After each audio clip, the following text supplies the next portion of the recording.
Sanibonani wey'ngane zakwethu, ake nginibelele phinde futhi nginamukele kwi-channel ehamba phambili radio Inkezo. Mina ngane zakwethu-ke ukuveza ukuthi ungakhumalo bathi ila sibona amagumede. Mawuthi mhlawumbe usemusha, ngizophinde ngicela uyenze sure ukuthi uyasubscribe, ungakhohlwa ukukhomenta nokulayikha, kanjalo futhi-ke nokushare okuyikhona okukhulu kunakho konke. Wey'ngane zakwethu, abona uma kuthiwa ziyakhala esike sithinta udaba olufana udaba engiliphathelana njengamanje, udaba oluthinta laphana insizwa ethrendayo ey'nkundleni zokuxhumana nje, insizwa uMayogathi SA laphana. Le nsizwa-ke iy'ngane zakwethu uzokhumbula ukuthi-ke izidlala amahlanga laphana ko-TikTok nako-Facebook nge-trend nje ethe ukuyibamba. Insizwa ifikile-ke le nsizwa laphana enomzimba noma-ke ephila nokuba laphana kwey'nsizwa kulabantu abafushane-ke. Le nsizwa ngane zakwethu kunekliphu esiphethe laphana la kade igadla khona komunye wakwaZokhozi FM ekhala ngokuthi kungizwe lokhu wamiswa emsakazweni Ukhozi FM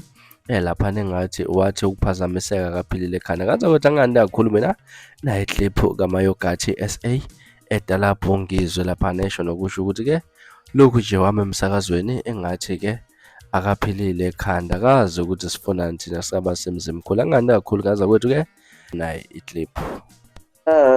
Sewukala mangaka wenze njani emzini kababa sewukala wena nkizwe mfanami wanele nje wahlala phansi nje wathatha ukuhlala phansi ekozini wasisangana ekhanda awuphilile nomfana ekhanda abangakubona ngazi bokubona nini uhlanya 3 uyahlanya ngizwe umthetho wakho nomfana usifunana emsemkhulu uphilile kahle le ekhanda hayi uyaphetha nomfana yikho lento yakho